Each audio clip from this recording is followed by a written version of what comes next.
believe it or not, when I played at Everton when I was younger, and this is when you're an apprentice and a professional. My uncle had a motorbike, and this is true. There's the edition of Tranmere playing on a Friday night. I'm sitting in the house, and one night the uncle came to the house and he went, "Do you fancy going to watch Tranmere?" And I said, "How are we going to get there now? It's late." He said, "I've got my bike outside." So we used to go over and watch Tranmere on a Friday. And I still think there's 3 clubs on Merseyside, but I was sort of class it as Liverpool. It's 3 local clubs, and it's great down the years the way we seem to have supported each other and different types of players there. But I used to enjoy it. And then obviously when I came back, Brian Hamilton was manager. I get the phone call, "You're back in England, we'd love you to come to Tranmere," this, that and the other.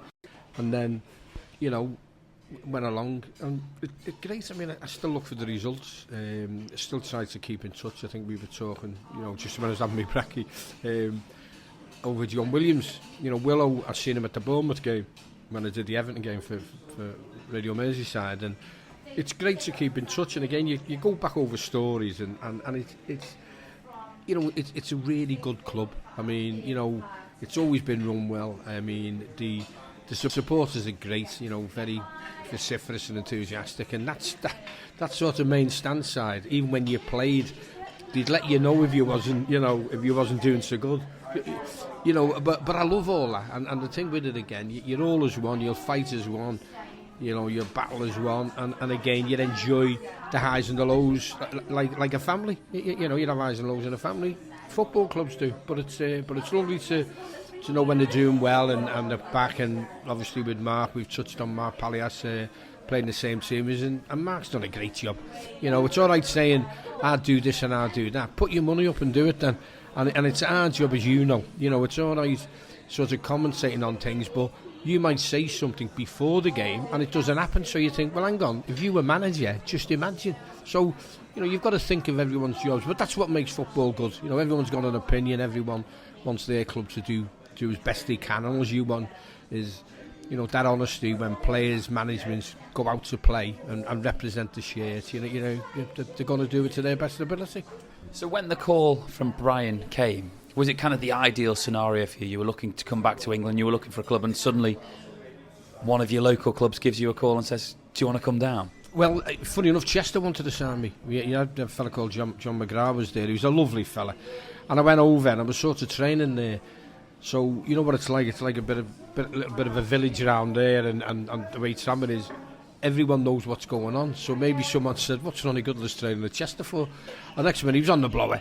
And I think the way Amy is, he tries to persuade you. But I thought it was ideal. It was a fit for both of us. I think with being a winger as well, you like a dribble, you like getting crosses in, and supporters like to watch that.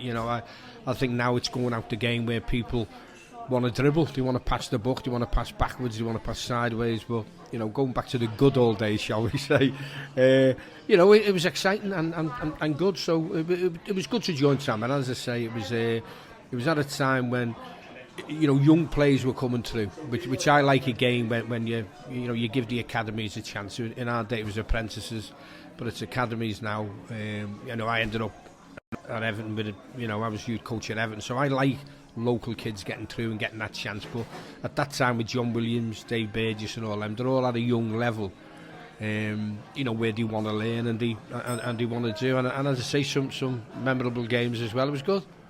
Well, we'll come to some of those games in a minute. I mean, first of all, probably quite a good thing you didn't sign for Chester, or maybe they needed you, because I'm just looking at the league table from your first season. They finished bottom and only won 7 games over the course of the campaign, whereas Tranmere came 10th. You've mentioned a few of the names who were your teammates, and we've had some of them on. Mark Ferguson's one, John Kelly's another, Willow, John Williams, and a lot of these are big Evertonians, and they talked of how great it was to play under Brian Hamilton. We know your association with Everton, so what was it like for you getting the call from Brian Hamilton, given what he achieved during his time at Everton? Yeah, and again, I think it's good as well if the manager knows you. He knows my character.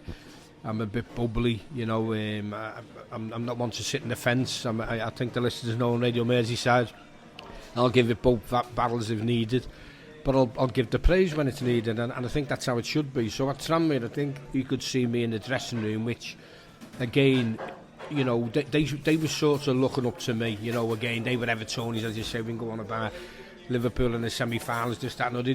They used to watch me, but I do generally, you know, try and give the best advice to everyone. You know, I've got my book there, as you know, with the Blue Nose, and there's a chapter on the different clubs we've played. But it's nice where I've just asked people maybe to say a few things. Ray Lewinson, when I played at Fulham, says something. Tony Gale, and it's nice where it's not edited, it's what they say. And similar with the Tranmere chapter, Mark Palios does and Willow does.